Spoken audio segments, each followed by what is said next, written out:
তুফান চৌধুরী জঙ্গলের সঙ্গেই ছিল।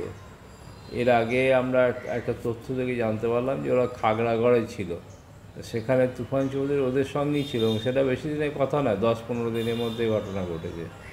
সেই ঘটনাতে খাগড়াগড়ে যে বাড়িতে ওরা ছিল সেই বাড়িটাও পুলিশ রেড করেছিল, কিন্তু ধরতে পারেনি, ওরা পালিয়ে গিয়েছিল।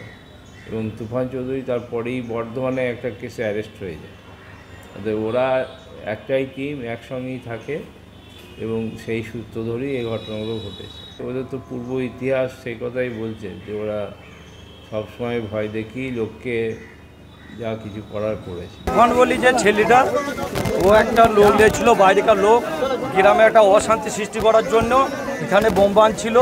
একটা বোম বিস্ফোরণ হয়, একজনের মৃত্যু হয়, আর বাকি 3-4 জন যারা ছিল তারা পালিয়ে গিয়েছে। পিস্তল না কি পেয়েছিল, টাকা চুরি করতে গিয়ে একবার কেসও খেয়েছিল। পরপর রাতের বেলায় বিস্ফোরণ এবং সেই বিস্ফোরণের তীব্রতা কতটা সেটা একবার সরাসরি সকালবেলায় আমরা দেখাচ্ছি। রাতের সেই ঘটনাস্থলে এসেছিলাম, সেই সময় যেমন ছবি দেখিয়েছি সেরকম সকালের ছবি দেখাচ্ছি যে কিভাবে বিস্ফোরণে গোটা একটা বাড়ি একেবারে ধূলিসাৎ হয়ে গেছে। এখানে যে দেওয়াল দেখা যাচ্ছে একেবারে কংক্রিটের দেওয়াল, সেই দেওয়াল যেমন ভেঙে পড়েছে, এখানে ইটগুলো একেবারে মনে হচ্ছে সোলার টুকরো সেইভাবে, আর সেইগুলো এখানে কিন্তু দেখা যাচ্ছে।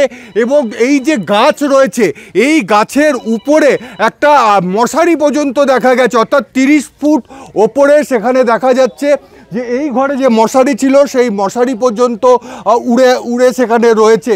অর্থাৎ তীব্রতা কতটা ছিল। এবং যেটা জানা যাচ্ছে যে স্থানীয় দুষ্কৃতী তুফান চৌধুরী এর সঙ্গে যুক্ত ছিল। বাইরে থেকে দুষ্কৃতীদের আনা হয়েছিল, বীরভূমের নানুর থেকে এক দুষ্কৃতীকে আনা হয়েছিল যার ঘটনাস্থলে মৃত্যু হয়েছে।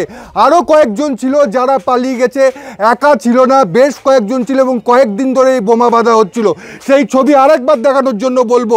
এবং যেটা প্রশ্ন হচ্ছে কেন বোমা বাঁধা হচ্ছিল এবং যে প্রচুর পরিমাণে বোমা বাঁধা হচ্ছিল সেটা কিন্তু একেবারে স্পষ্ট এই ছবি থেকে বোঝা যাচ্ছে। নানান দিক কিন্তু পুলিশ খতিয়ে দেখছে যে এর পিছনে কি কারণ থাকতে পারে। পিছনে বালির ঘাট রয়েছে, সেখানকার বালির যারা ইজারাদার তাদের কি ভয় দেখাচ্ছিল, তাদের কি বোমা দিয়ে ভয় দেখিয়ে সেখান থেকে টাকা উদ্ধারের চেষ্টা করা হচ্ছিল, না এই বোমা বিক্রি করার জন্য তৈরি করা হচ্ছিল, এই প্রশ্ন উঠছে। রানা দাস, এবিপি আনন্দ, পূর্ব বর্ধমান। গ্রামটা আমরা ট্র্যাকচার করবো, বালির ঘাট আছে, বালির ঘাটটা দখল করে আমরা নিজেদের মধ্যে ওটা ও চাইছিল। কে চাইছিল? ওই যে তুফান বলে ছেলেটা। কি চাইছিল? যে বালির ঘাটটাকে আমরা দখল করবো, আমরা গ্রামটাকে আমরা ই করবো, দখল করে আমরা চালাবো। আজকে কি হয়েছে? আজকে ওটা বোম বাঁধ থেকে বাস্ট হয়ে গেছে।